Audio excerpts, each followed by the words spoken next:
Hello everyone, welcome to our channel current and affairs. तो आज हम 1 से लेकर 15 जनवरी तक के जितने भी इम्पोर्टेंट करंट अफेयर के क्वेश्चन बनते हैं उनका रिवीजन करेंगे। तो वीडियो शुरू करने से पहले आप चैनल को सब्सक्राइब कर लें। तो बढ़ते हैं वीडियो की तरफ। हाल ही में जम्मू कश्मीर के जगन्नाथ मंदिर में गोले मेले उत्सव का आयोजन किया गया है। तो ये किस जिले में है? देखिए, भगवान जगन्नाथ को भगवान विष्णु का अवतार माना जाता है और भारत में 2 जगह जगन्नाथ मंदिर हैं। एक तो है पुरी में, पुरी यानी कि उड़ीसा में, और दूसरा है जम्मू कश्मीर के उधमपुर में। तो आंसर है उधमपुर। और जम्मू कश्मीर के अभी एलजी कौन है? तो वो है मनोज सिन्हा। और अभी अभी इन्होंने एक बुक भी लॉन्च की है जिसका नाम है warrior on wheels. Warrior on wheels. तो आंसर है उधमपुर। किस राज्य सरकार ने गरीब परिवारों को 450 रुपये में सब्सिडी वाला घरेलू गैस सिलेंडर उपलब्ध कराने की घोषणा की है? तो ये घोषणा की है राजस्थान की सरकार ने। और यहाँ पे पहले सीएम थे अशोक गहलोत, जिनका संबंध था कांग्रेस से।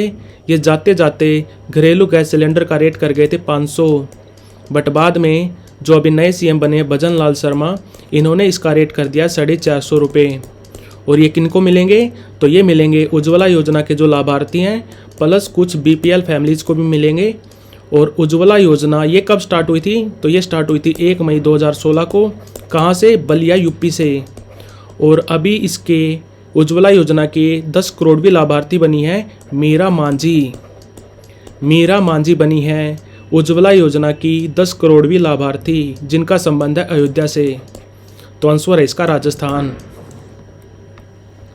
फेलिक्स त्सेकेदी किस कंट्री के नए राष्ट्रपति बने हैं? तो ये बने हैं कांगो लोकतांत्रिक गणराज्य, जिसको इंग्लिश में बोलते हैं डीआरसी यानी कि डेमोक्रेटिक रिपब्लिक ऑफ कोंगो। और कोंगो अलग देश है और ये अलग देश है। इस कोंगो की कैपिटल है ब्राज़ाविले। ब्राज़ाविले। और डीआरसी की कैपिटल है किनशासा। किनशासा। और डीआरसी का पहले नाम था जायरे।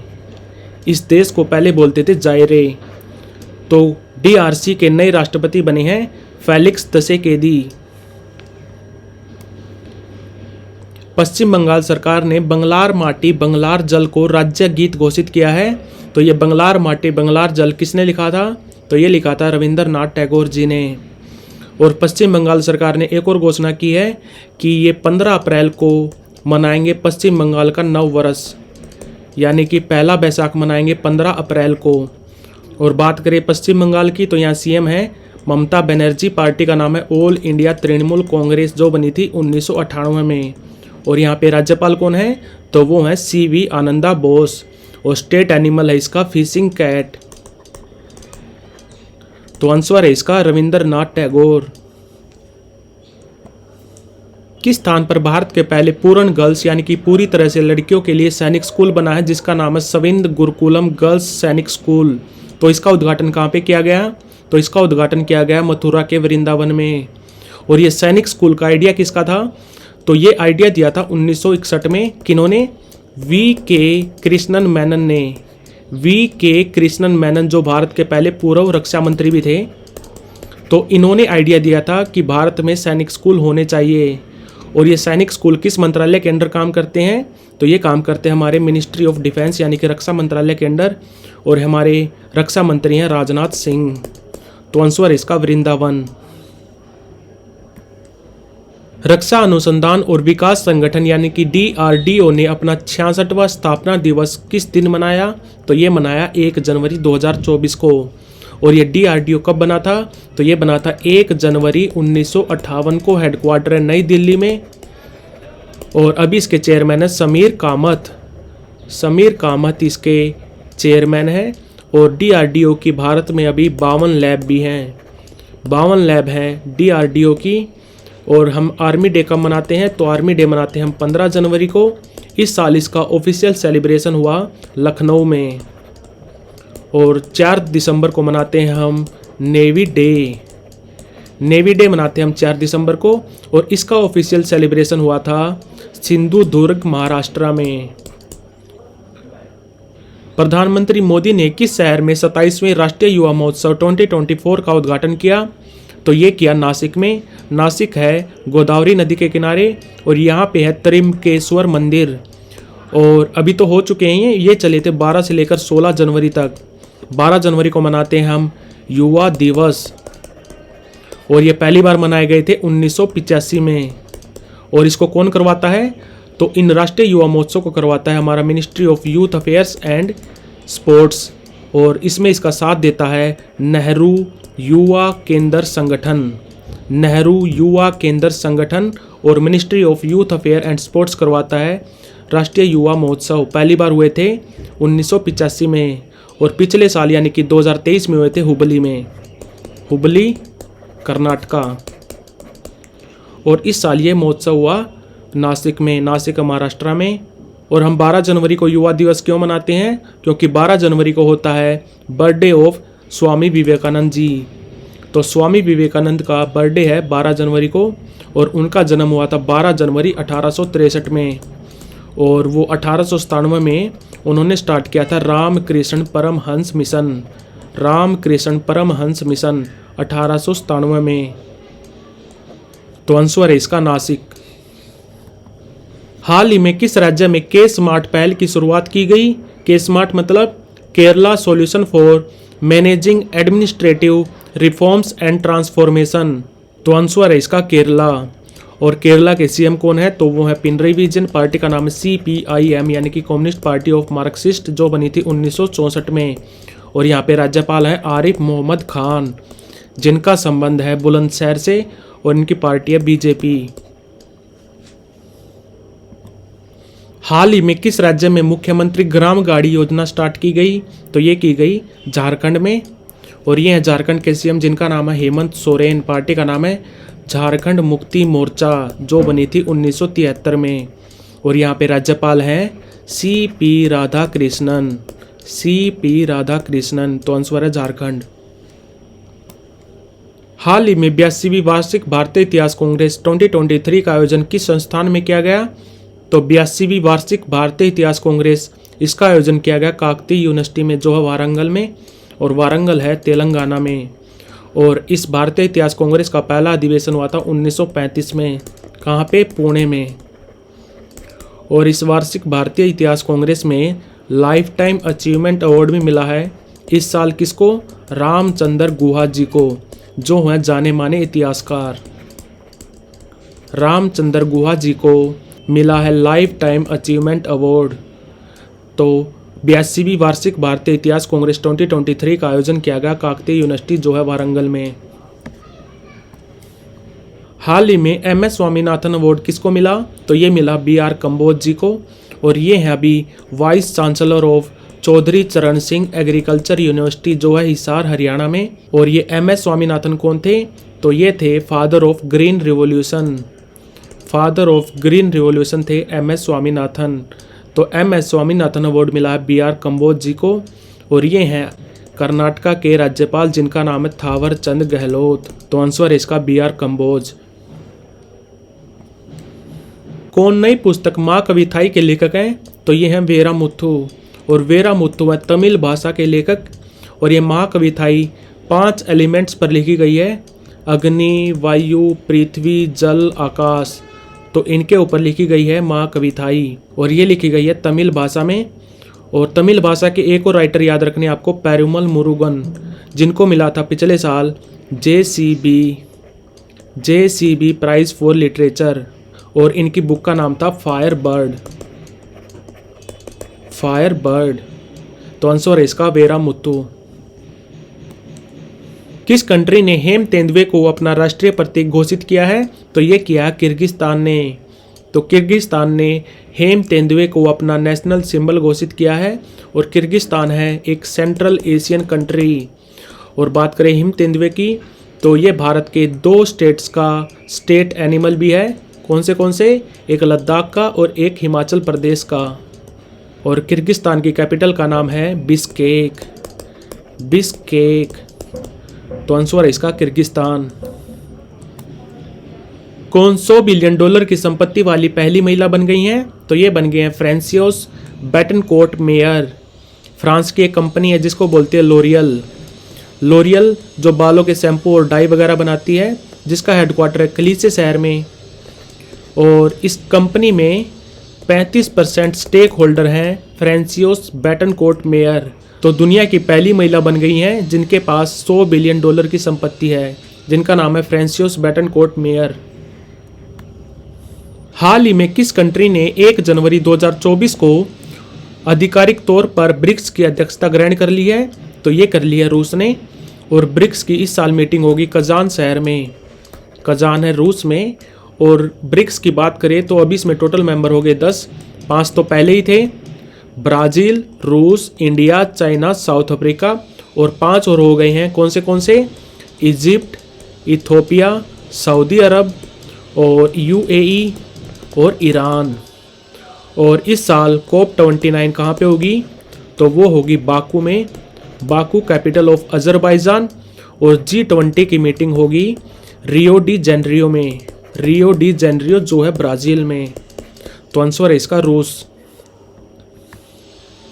पीएम विश्वकर्मा योजना को लागू करने वाला देश का पहला केंद्र शासित प्रदेश बन गया है।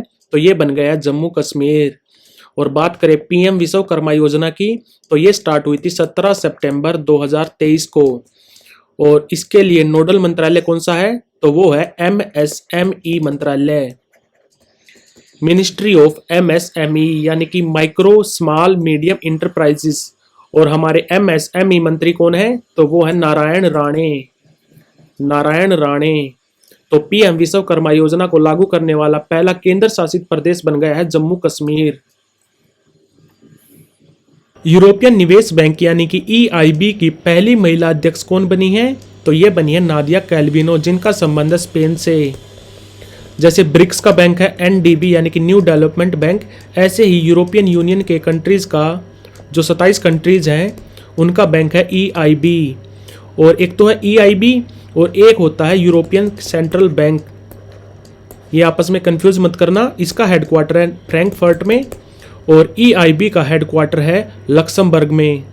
और ये बना था 1958 में। ट्रीटी ऑफ रोम हुई थी, ट्रीटी ऑफ रोम।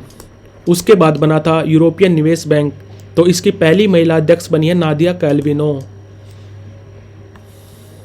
हाल ही में भारतीय न्याय संहिता की धारा 106(2) में हिट एंड रन सड़क दुर्घटना के मामले में अधिकतम कितने सालों का प्रावधान किया गया है? तो अभी इसमें सजा होगी 10 साल, या तो 10 साल की सजा या 7 लाख रुपए जुर्माना, या दोनों भी हो सकते हैं। और पहले इसमें सजा होती थी 2 साल की। और IPC यानी कि इंडियन पिनल कोड जो बना था 1860 में, उसको रिप्लेस कर दिया है भारतीय न्याय संहिता 2023 ने। यह भी याद रखना। तो हिट एंड रन सड़क दुर्घटना के मामले में अभी कितनी सजा होगी? 10 साल की सजा होगी, पहले होती थी 2 साल। हाल ही में किस सुरक्षा बल ने शिकायत निवारण पोर्टल जिसका नाम है अवाम से अवाम के लिए लॉन्च किया? तो ये किया जम्मू कश्मीर पुलिस के DGP जिनका नाम है RR सवेन ने। तो आंसर है इसका जम्मू कश्मीर पुलिस। हाल ही में कौन डिजिटल शेंगेन वीजा जारी करने वाला पहला कंट्री बन गया है? तो शेंगेन वीजा जारी करने वाला पहला यूरोपियन कंट्री बन गया है फ्रांस। और ये शेंगेन एक जगह है लक्समबर्ग में। और अगर आपके पास शेंगेन वीज़ा है तो आप यूरोपियन यूनियन के 27 में से 23 कंट्री घूम सकते हैं, प्लस 4 कंट्री और, स्विट्ज़रलैंड, नॉर्वे, आइसलैंड और लाइंकनस्टाइन। तो अगर आपके पास शेंगेन वीज़ा है तो आप इन 27 कंट्रीज़ में घूम सकते हैं। तो इस शेंगेन वीज़ा को डिजिटल जारी करने वाला पहला यूरोपियन कंट्री बन गया है फ्रांस। आदि केकिर, ये है आदि केकिर, ये अदरक का एक प्रकार है और तिब्बत निवासियों द्वारा हस्त निर्मित कालीन जो कि ये है, और वांचो लकड़ी के शिल्प जो कि ये है। तो ये किस राज्य के हैं जिनको GI टैग मिला है? तो इनका संबंध है अरुणाचल प्रदेश से। और बात करें GI रजिस्ट्री की, तो उसका हेडक्वार्टर है चेन्नई में। और पहली बार GI टैग किसको दिया गया था? तो साल था 2004-05। तो पहली बार GI टैग मिला था दार्जिलिंग की चाय को। और GI गुड्स एक्ट कब आया था? तो वो आया था 1999 में। तो आंसर इसका अरुणाचल प्रदेश।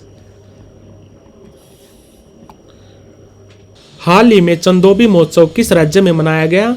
तो ये चंदोबी एक झील है, कहाँ पे? कमरूप जिले में। और ये कमरूप जिला है असम में। तो आंसर है असम। और कमरूप जिले को पूर्वोत्तर राज्य में मछली पालन में पहला स्थान मिला था। मछली पालन में पहला स्थान मिला था कामरूप जिले को।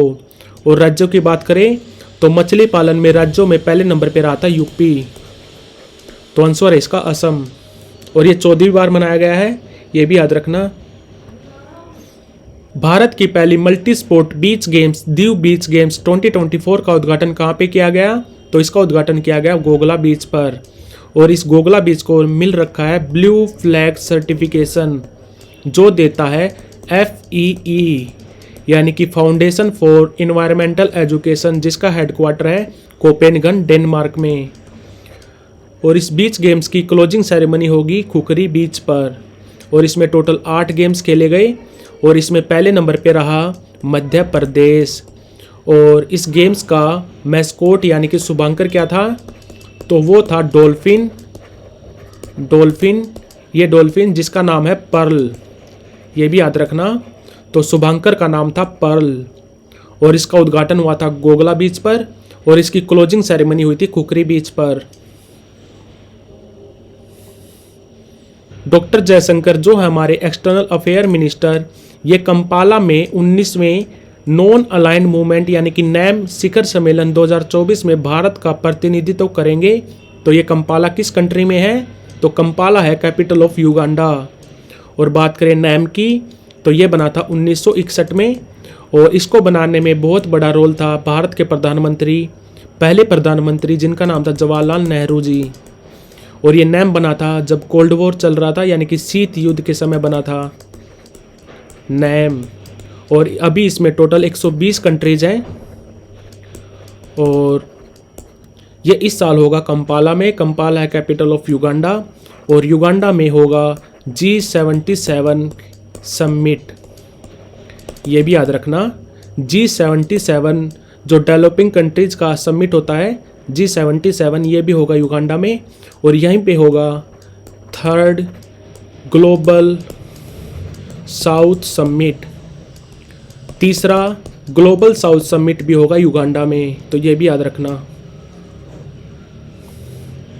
किसी कॉरपोरेट सामाजिक उत्तरदायित्व के माध्यम से खेलों को प्रोत्साहन श्रेणी में राष्ट्रीय खेल प्रोत्साहन पुरस्कार 2023 से सम्मानित किया गया है? तो भारत में 6 तरह के राष्ट्रीय खेल पुरस्कार दिए जाते हैं। उसमें से एक श्रेणी होती है राष्ट्रीय खेल प्रोत्साहन पुरस्कार। राष्ट्रीय खेल प्रोत्साहन पुरस्कार। और इसमें भी 2 कैटेगरी होती है, एक CSR यानी कि कॉर्पोरेट सोशल रिस्पॉन्सिबिलिटी, जो इस क्वेश्चन में पूछी गई है। और दूसरी होती है युवा खिलाड़ियों के प्रोत्साहन के लिए। तो युवा खिलाड़ियों के प्रोत्साहन के लिए मिला है जैन डीम्ड यूनिवर्सिटी बेंगलुरु को। और कॉरपोरेट सामाजिक उत्तरदायित्व के लिए मिला है उड़ीसा खनन निगम लिमिटेड को। तो आंसर है इसका B। इन्वेंटिव 2024 का दूसरा संस्करण किस संस्थान द्वारा किया जाएगा? तो ये किया जाएगा IIT हैदराबाद द्वारा। और इसका पहला संस्करण कब हुआ था? तो वो हुआ था 2022 में। कहाँ पे? IIT दिल्ली में। तब इसमें भाग लिया था भारत की जो टोटल IIT है 23 IIT, तो उन्होंने भाग लिया था जो पहला संस्करण हुआ था। बट अभी जो दूसरा संस्करण होगा जो होगा IIT हैदराबाद में, इसमें 23 IIT plus NIT plus IISc यानी कि इंडियन इंस्टीट्यूट ऑफ साइंसेस जो है बेंगलुरु में। तो ये बहुत बड़े लेवल पे होने वाला है इन्वेंटिव 2024 जो होगा IIT हैदराबाद में। किसे सुप्रीम कोर्ट कानूनी सेवा समिति के अध्यक्ष के रूप में नियुक्त किया गया है? तो आंसर है जस्टिस BR गवई। और इनसे पहले अध्यक्ष थे जस्टिस संजय कौल, जो अभी चेयरमैन बन गए हैं नालसा के। NALSA very very important, national legal service authority. तो आंसर है इसका जस्टिस BR गवई।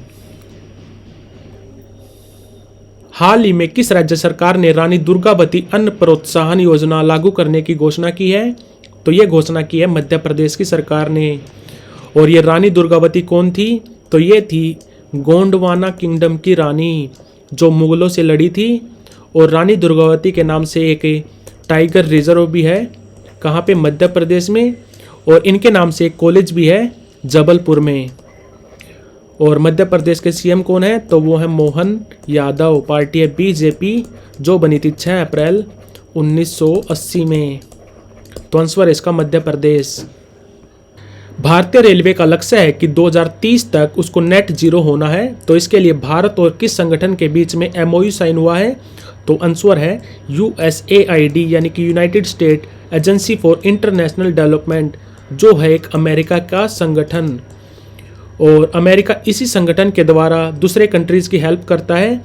और इन्होंने एक प्रोग्राम चला रखा है SAREP यानी कि South Asian renewable energy programme. इसके तहत ये साउथ एशिया के 6 कंट्रीज़ की हेल्प करेगा। इंडिया तो है ही, बांग्लादेश, मालदीव, नेपाल, श्रीलंका और बांग्लादेश। तो इन 6 कंट्रीज़ की हेल्प करेगा अमेरिका रिन्यूएबल एनर्जी बनाने में। तो आंसर है इसका USAID। हाल ही में आदित्य L1 अपने गंतव्य L1 पॉइंट पर कब पहुंचा? तो ये पहुंचा 6 जनवरी 2024 को। और ये L1 पॉइंट, ये पृथ्वी है, ये सूरज है। तो इनके बीच में टोटल डिस्टेंस है 15 करोड़ किलोमीटर। 15 करोड़ किलोमीटर। और L1 पॉइंट है इस 15 करोड़ किलोमीटर के 1% डिस्टेंस पे, यानी कि 15 लाख किलोमीटर। तो पृथ्वी से 15 लाख किलोमीटर दूर है L1 पॉइंट। और ये आदित्य L1 कब लॉन्च किया गया था? तो ये लॉन्च हुआ था 2 सितंबर 2023 को। PSLV कौन सा यूज किया था? तो PSLV का नाम है PSLV C57। और इसकी प्रोजेक्ट डायरेक्टर कौन थी? तो वो थी नीगर साजी। नीगर साजी। तो आंसर है इसका 6 जनवरी 2024। भारत की पहली हेल्थी हाइजीनिक फूड स्ट्रीट जिसका नाम है प्रसादम, इसका उद्घाटन कहाँ पे किया गया? तो इसका उद्घाटन किया गया उज्जैन शहर में, जहाँ पर है महाकालेश्वर मंदिर। और ये शिप्रा नदी के किनारे है। और यहाँ पे कुंभ मेला भी लगता है उज्जैन में। तो प्रसादम फूड स्ट्रीट का उद्घाटन किया गया उज्जैन में। और ये प्रसादम कौन से प्रोजेक्ट के तहत बनाया गया है? तो प्रोजेक्ट का नाम है फूड स्ट्रीट प्रोजेक्ट, जो काम करता है हमारे under ministry of health and family welfare.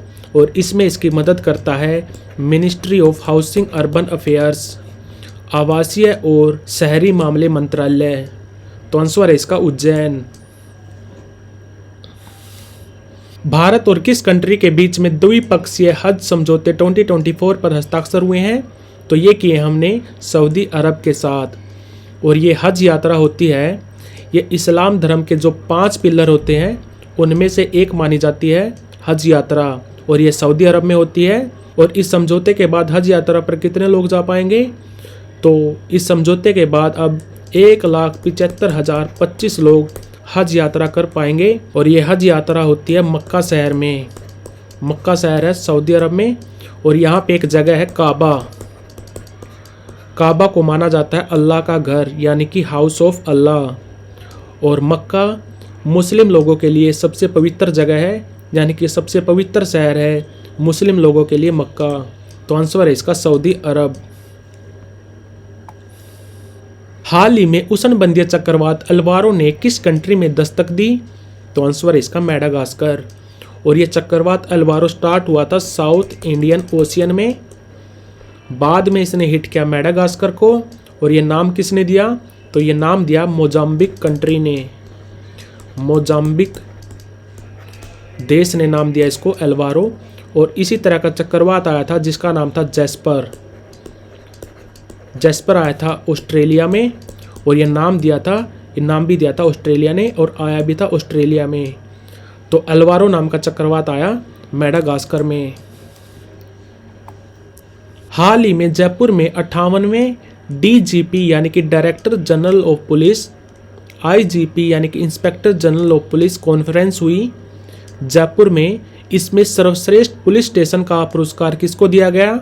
तो ये दिया गया राजेंद्र नगर थाना, जो है हैदराबाद में, हैदराबाद तेलंगाना में। और इसमें दूसरे नंबर पे रहा शेरघारी थाना, शेरघारी थाना जो है जम्मू कश्मीर में। और तीसरे नंबर पे रहा सेरमपुर थाना, जो है वेस्ट बंगाल में। और ये पुरस्कार कौन देता है? तो ये दिए जाते हैं गृह मंत्रालय द्वारा। गृह मंत्रालय द्वारा दिए जाते हैं ये पुरस्कार। और इसी तरह की एक कॉन्फ्रेंस हुई थी चीफ सेक्रेटरी कॉन्फ्रेंस। ये तो है डीजीपी आईजीपी कॉन्फ्रेंस जो हुई थी जयपुर में, और चीफ सेक्रेटरी कॉन्फ्रेंस ये हुई थी नई दिल्ली में, तो ये भी याद रखना। तो सर्वश्रेष्ठ पुलिस स्टेशन का पुरस्कार दिया गया राजेंद्र नगर थाना को जो है हैदराबाद में। हाल ही में अंतर्राष्ट्रीय पर्पल फेस्ट 2024 का उद्घाटन किस राज्य में हुआ? तो ये हुआ गोवा राज्य में। और ये पर्पल कलर होता है जो हमारे दिव्यांग लोग होते हैं उनको स्पोर्ट दिखाने के लिए कलर होता है पर्पल। और ये अंतर्राष्ट्रीय पर्पल फेस्ट किसने करवाया? तो इसको करवाया ministry of social justice and empowerment, यानी कि सामाजिक न्याय और अधिकारिता मंत्रालय ने करवाया अंतर्राष्ट्रीय पर्पल फेस्ट को। कहाँ पे हुआ? गोवा में। भारतीय वायुसेना ने किस विमान के साथ कारगिल एडवांस लैंडिंग ग्राउंड पर पहली नाइट लैंडिंग यानी कि रात के अंधेरे में लैंडिंग की? तो जहाज का नाम है C-130J सुपर हरक्यूलस, जो भारत खरीदता है अमेरिका से। कौन सी कंपनी बनाती है इसको? तो कंपनी का नाम है लॉकहीड मार्टिन। और भारत ने ऐसे 12 विमान ले रखे हैं अमेरिका से। और कारगिल एडवांस लैंडिंग ग्राउंड जैसा ही लैंडिंग ग्राउंड बना रहा है भारत लद्दाख में एडवांस लैंडिंग ग्राउंड बना रहा है भारत, जिसका नाम होगा नेओमा। तो कारगिल एडवांस लैंडिंग ग्राउंड पर पहली बार रात के अंधेरे में लैंडिंग की C-130J सुपर हरक्यूलस ने। बौद्ध धर्म के अनुयायी 2024 में किस दिन महायान नववर्ष मनाएंगे? तो ये मनाएंगे 25 जनवरी को। और जैसा कि आपको पता है बौद्ध धर्म 2 पार्ट्स में डिवाइड हो रखा है, हीनयान और महायान में। और महायान इसको फॉलो करते हैं चाइना, साउथ कोरिया और ये तिब्बत और जापान के लोग फॉलो करते हैं महायान को। और जैसे बर्मा और ये श्रीलंका यहाँ पे मानते हैं हीनयान को। और 25 जनवरी को मनाएंगे महायान नववर्ष बौद्ध धर्म के अनुयायी। और 25 जनवरी को मनाते हैं हम राष्ट्रीय मतदाता जागरूकता दिवस और मनाते हैं टूरिज्म डे यानी कि पर्यटन दिवस। और राष्ट्रीय मतदाता जागरूकता दिवस भी मनाते हैं हम 25 जनवरी को। 81वें गोल्डन ग्लोब अवार्ड्स 2024 में बेस्ट फिल्म इन ड्रामा का पुरस्कार किसने जीता? तो ये जीता ओपनहाइमर ने। और अगर आपसे पूछे बेस्ट फिल्म इन म्यूजिकल तो ये अवार्ड मिला है पुअर थिंग्स को। और बेस्ट एक्टर का अवार्ड मिला है सिलियन मर्फी को। और बेस्ट फीमेल एक्टर का अवार्ड मिला है लिली ग्लैडस्टोन को। और बेस्ट नॉन इंग्लिश फिल्म का अवार्ड मिला है एनाटॉमी ऑफ ए फॉल को। एक बार और रिवाइज करवा देता हूँ। बेस्ट फिल्म इन ड्रामा ये मिला है ओपनहाइमर को। बेस्ट फिल्म इन म्यूजिकल ये मिला है पुअर थिंग्स को। बेस्ट एक्टर का अवार्ड मिला है सिलियन मर्फी को। बेस्ट एक्ट्रेस का अवार्ड मिला है लिली ग्लैडस्टोन को। बेस्ट नॉन इंग्लिश फिल्म का अवार्ड मिला है एनाटॉमी ऑफ ए फॉल को। और बेस्ट डायरेक्टर का अवार्ड मिला है जिसने डायरेक्ट किया ओपनहाइमर, डायरेक्टर का नाम है क्रिस्टोफर नोलन। तो आंसर है इसका ओपनहाइमर। हाल ही में सक्सेस मासरा किस कंट्री के प्रधानमंत्री बने हैं? तो इस कंट्री का नाम है चाड। और ये चाड एक झील का नाम है जिसके नाम पर इस देश का नाम पड़ा है। और ये चाड झील अफ्रीका की दूसरी सबसे बड़ी झील है। और चाड कंट्री की कैपिटल का नाम है एंडजामेना। तो चाड कंट्री के नए पीएम बने हैं सक्सेस मासरा। हाल ही में भारतीय ओलंपिक संघ ने किसे अपना मुख्य कार्यकारी अधिकारी नियुक्त किया है? तो आंसर इसका रघुराम अय्यर। और भारतीय ओलंपिक संघ बना था 1927 में और अभी इसकी प्रेसिडेंट है पीटी ऊषा। तो आंसर है इसका रघुराम अय्यर। कोप 29 के 29वें स्तर के लिए मुख्तियार बाबायेव को अध्यक्ष नामित किया गया है। तो ये कोप 29 किस कंट्री में होगा? तो ये होगा अजरबैजान की कैपिटल बाकू में। और कोप 28 कहाँ पे हुआ था? तो वो हुआ था दुबई में। तब इसके अध्यक्ष कौन थे? तो तब थे सुल्तान अल जबर। तो सुल्तान अल जबर को रिप्लेस करेंगे मुख्तियार बाबायेव। और बात करें कोप की यानी कि कॉन्फ्रेंस ऑफ पार्टीज, इसकी पहली मीटिंग कब हुई थी? तो वो हुई थी 1995 में। कहाँ पे? बर्लिन में। Berlin capital of Germany. और कोप को करवाता कौन है? तो वो करवाता UNFCCC यानी कि United nation framework convention on climate change. और इसका हेडक्वार्टर कहाँ है? तो वो है बोन में, BONN, बोन शहर में, जो है जर्मनी में। तो आंसर है इसका अजरबैजान। हाल ही में किस कंट्री ने 2024 यूनाइटेड कप टेनिस टूर्नामेंट जीता? तो ये जीता जर्मनी ने। जर्मनी ने फाइनल में हराया पोलैंड को। और ये कहाँ पे हुआ था टूर्नामेंट? तो ये हुआ था ऑस्ट्रेलिया के 2 शहरों में, पर्थ और सिडनी में। और पर्थ में भारत और ऑस्ट्रेलिया की एक्सरसाइज भी हुई थी जिसका नाम है ओस्ट्रा हिंद। भारत और ऑस्ट्रेलिया ने संयुक्त सैन्य अभ्यास किया था ओस्ट्रा हिंद, कहाँ पे? पर्थ में। और सिडनी में किया था हमने ओसी इंडेक्स। और बात करें ITF की, यानी कि इंटरनेशनल टेनिस फेडरेशन, इसका हेडक्वार्टर है लंदन में। तो आंसर है इसका जर्मनी। केंद्रीय मंत्री अमित शाह ने राष्ट्रीय PACS यानी कि प्राइमरी एग्रीकल्चर क्रेडिट सोसाइटी, जिसको हिंदी में बोलते हैं प्राथमिक कृषि ऋण समिति, मेगा कॉन्क्लेव की अध्यक्षता की।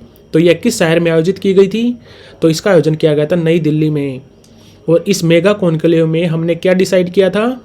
हमने डिसाइड किया था कि हम 2000 PACS में जन आरोग्य केंद्र खोलेंगे।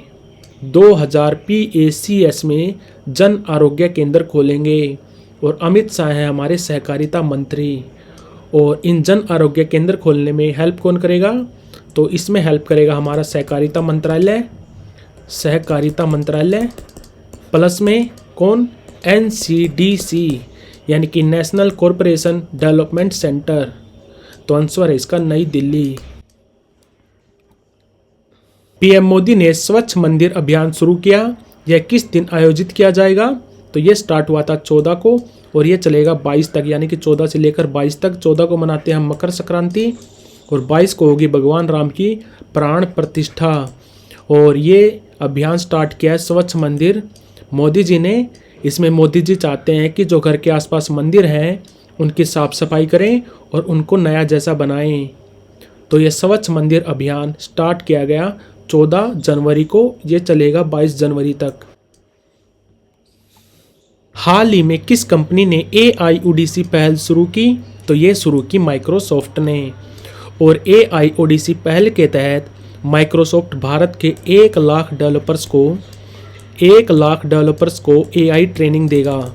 कितने दिनों में? 1 महीने में। तो इस पहल का नाम है AIODC। और ये AI शब्द इसको कोइन किया था, यानी कि इस शब्द को देने वाला कौन था? उनका नाम था साइंटिस्ट जॉन मैकार्थी। तो इस टर्म को जिसका नाम है AI, उसको देने वाला कौन था? John McCarthy. तो आंसर है इसका माइक्रोसॉफ्ट। शेख हसीना किस कंट्री के प्रधानमंत्री के रूप में फिर से चुनी गई? तो शेख हसीना लगातार तीसरी बार PM बनी है बांग्लादेश की, लगातार तीसरी बार, ओवरऑल चौथी बार। और शेख हसीना की पार्टी का नाम है अवामी लीग। और यहाँ पे मेन अपोजिशन पार्टी है BNP। मेन अपोजिशन पार्टी का नाम है BNP यानी कि बांग्लादेशी नेशनलिस्ट पार्टी, जिन्होंने इस चुनाव में हिस्सा ही नहीं लिया। और बांग्लादेश में इस चुनाव में कितना वोट हुआ? तो चुनाव वोटिंग परसेंटेज है 40%, मात्र 40%। जहाँ पे भारत में होता है 70%, बांग्लादेश में हुआ मात्र 40%। और शेख हसीना जी के पिता का नाम है मुजीबुर रहमान, जो थे बांग्लादेश के पहले प्रेसिडेंट। और इनको बोला जाता है बंगबंधु। किसको बोला जाता है? मुजीबुर रहमान को। और इनको बोला जाता है फादर ऑफ बांग्लादेश। तो शेख हसीना किस कंट्री के प्रधानमंत्री के रूप में फिर से चुनी गई? तो आंसर है बांग्लादेश। प्रवासी भारतीय दिवस हर साल किस दिन मनाया जाता है? तो प्रवासी भारतीय दिवस को मनाते हैं हम 9 दिसंबर को। पहली बार मनाया गया था 2003 में, जब PM थे अटल बिहारी वाजपेयी जी। और यह मनाया गया लगातार 2015 तक। 2015 में PM मोदी जी ने घोषणा की कि हम इसको 2 साल में एक बार मनाएंगे। और ये मनाया गया था पिछले साल 2023 में। कहाँ पे? इंदौर में। इसका ऑफिशियल सेलिब्रेशन हुआ था इंदौर में 2024 में, यानी कि इस साल हम इसको नहीं मनाएंगे और 2025 में मनाएंगे अब इसको। तो प्रवासी भारतीय दिवस किस दिन मनाया जाता है? तो ये मनाया जाता है 9 जनवरी को। भारतीय अंतर्राष्ट्रीय विज्ञान महोत्सव 2023 का नवा संस्करण किस शहर में आयोजित किया जाएगा? तो ये किया जाएगा फरीदाबाद में। फरीदाबाद है हरियाणा में। और इसको कौन करवाता है? तो इसको करवाता है department of science and technology, जो काम करता है हमारे विज्ञान मंत्रालय यानी कि विज्ञान और प्रौद्योगिकी मंत्रालय के under, ministry of science and technology के अंडर।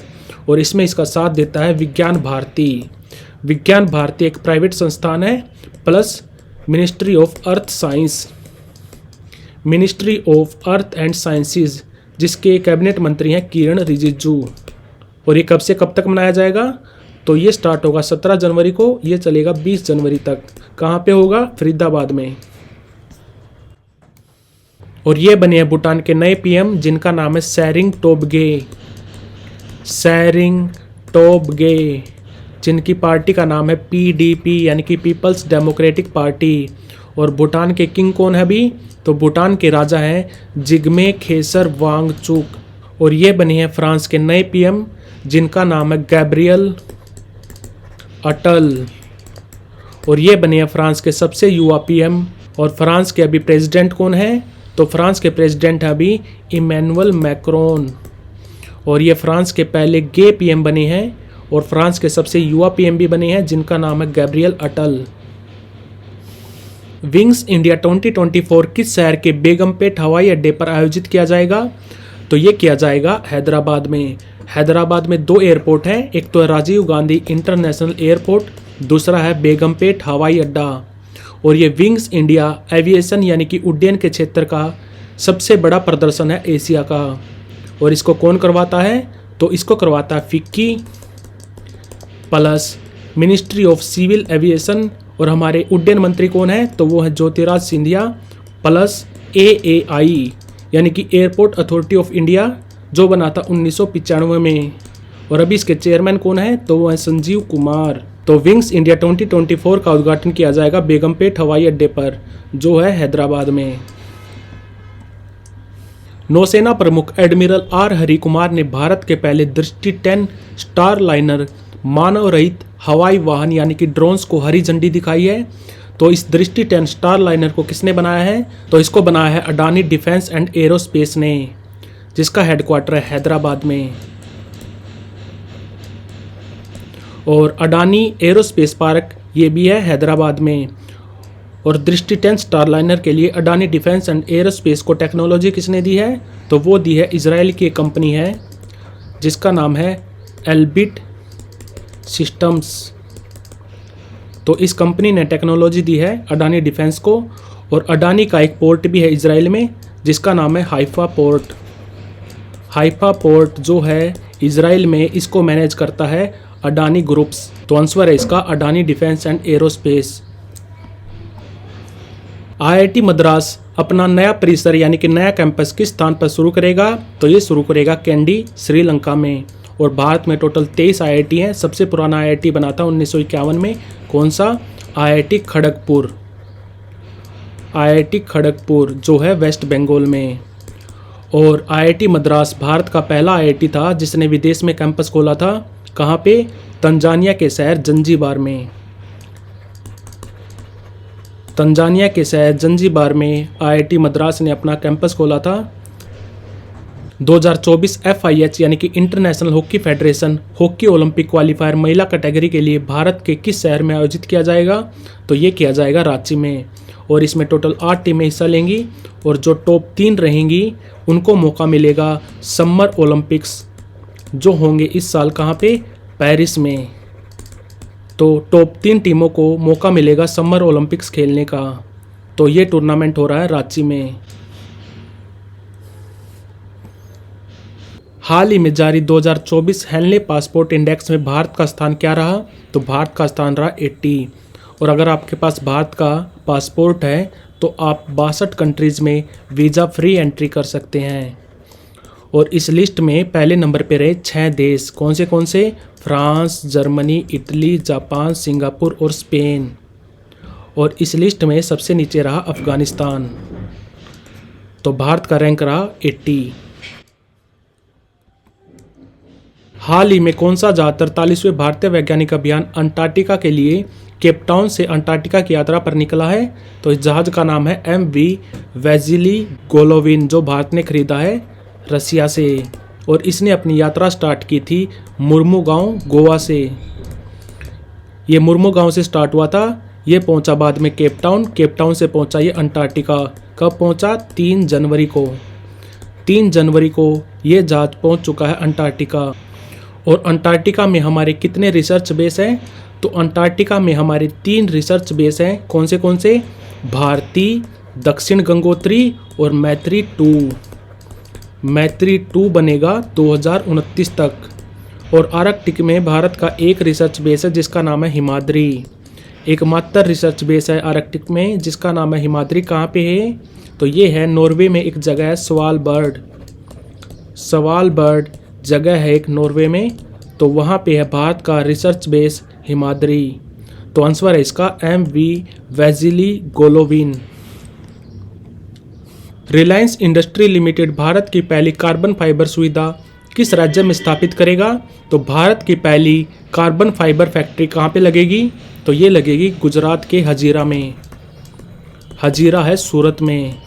तो भारत की पहली और दुनिया की सबसे बड़ी कार्बन फाइबर फैक्ट्री लगेगी गुजरात में, जिसको लगाएगा रिलायंस इंडस्ट्री।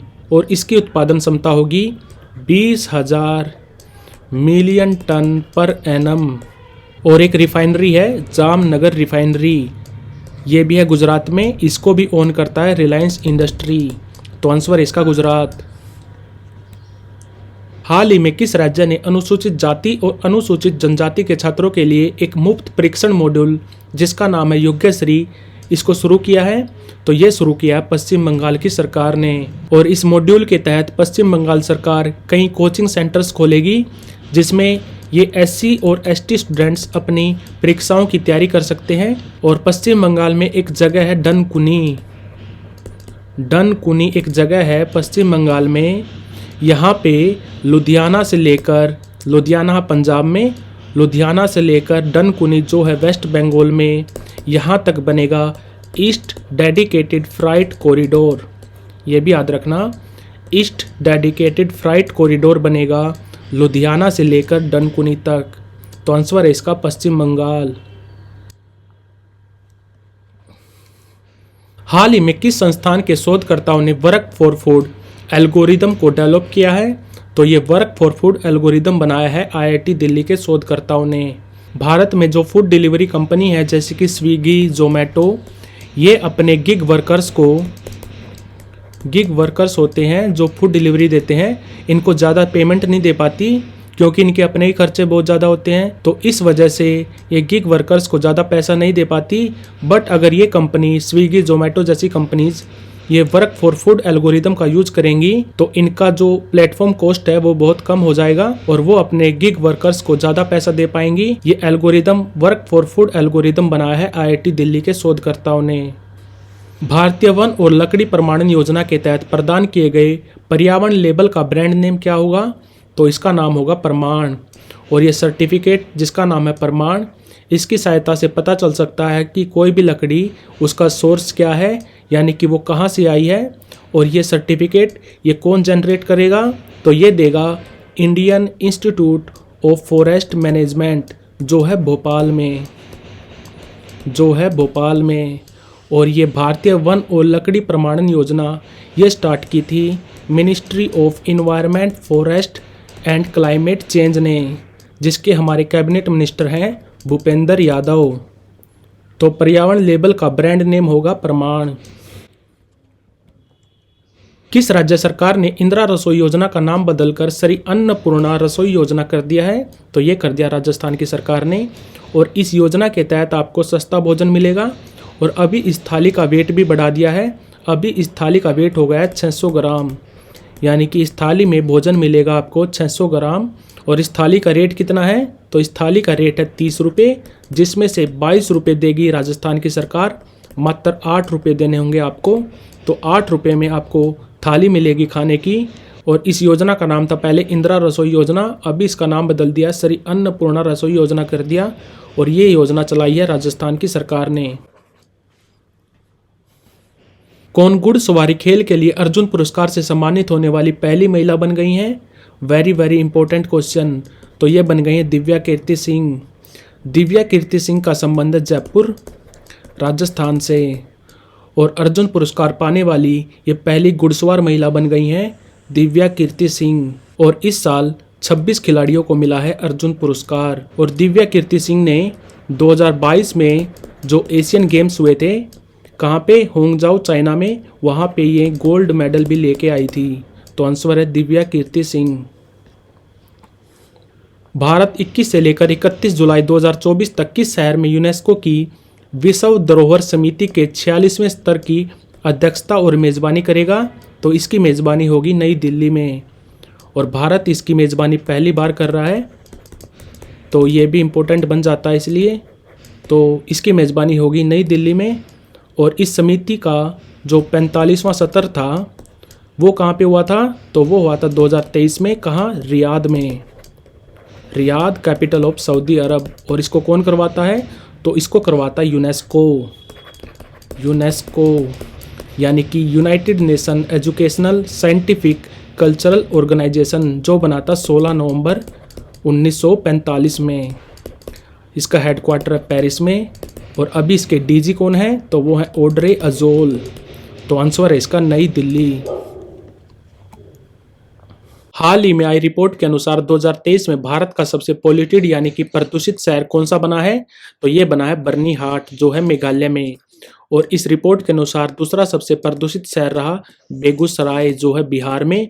और तीसरा रहा ग्रेटर नोएडा, जो है यूपी में। और दिल्ली का रैंक रहा इसमें 8वां। और आपको एक प्रोग्राम याद रखना, NCAP, national clean air programme. National clean air programme जो लॉन्च किया था भारत सरकार ने जनवरी 2019 में। तो 2023 में भारत का सबसे प्रदूषित शहर रहा बर्नीहाट। हाल ही में किसी मरणोपरांत तेंजिंग नोर्गे सम्मान, जो भारत में स्पोर्ट एडवेंचर का सबसे बड़ा सम्मान है, तेंजिंग नोर्गे सम्मान, ये प्रदान किया गया। तो ये मिला सविता कंसवाल को, जिनका संबंध था उत्तरकाशी उत्तराखंड से। इन्होंने मात्र 16 दिन में mount Makalu plus mount Everest की चढ़ाई की थी, मात्र 16 दिन में। और माउंट मकालो की हाइट है 8485 मीटर और माउंट एवरेस्ट की हाइट है 8848 मीटर। तो आंसर है इसका सविता कंसवाल। हाल ही में दक्षिणी नौसेना कमान के चीफ ऑफ स्टाफ कौन बने हैं? तो ये बने हैं उप्पल कुंडू। और भारतीय नौसेना में 3 कमान है। एक है ईस्टर्न कमान, जो लोकेटेड है विशाखापट्टनम में। दूसरी है वेस्टर्न कमान, जो लोकेटेड है मुंबई में। और तीसरी है साउदर्न कमान यानी कि दक्षिणी कमान, जो लोकेटेड है कोच्चि में, कोच्चि केरला में। तो दक्षिणी नौसेना कमान के चीफ ऑफ स्टाफ बने हैं उप्पल कुंडू। और हमारे CNS कौन है? यानी कि चीफ ऑफ नेवल स्टाफ हैं R Hari Kumar, admiral R Hari Kumar. और हम नेवी डे मनाते हैं 4 दिसंबर को, और लास्ट टाइम मनाया था हमने सिंधु दुर्ग महाराष्ट्र में। तो आंसर इसका उप्पल कुंडू। हाल ही में 12 जनवरी को कहाँ विश्व तमिल प्रवासी दिवस मनाया गया? तो विश्व तमिल प्रवासी दिवस मनाते हैं हम 12 जनवरी को, और इस बार मनाया गया चेन्नई में। और ये हैं तमिलनाडु के CM, जिनका नाम है MK स्टालिन। और इनकी पार्टी का नाम है DMK, द्राविड़ मुनेत्र कज़गम, जो बनी थी 1949 में। और तमिलनाडु के राज्यपाल कौन है? तो वो हैं RN रवि। तो आंसर है चेन्नई। हाल ही में किस राज्य के मुख्यमंत्री ने बेरोजगार युवाओं के लिए युवा निधि योजना स्टार्ट की?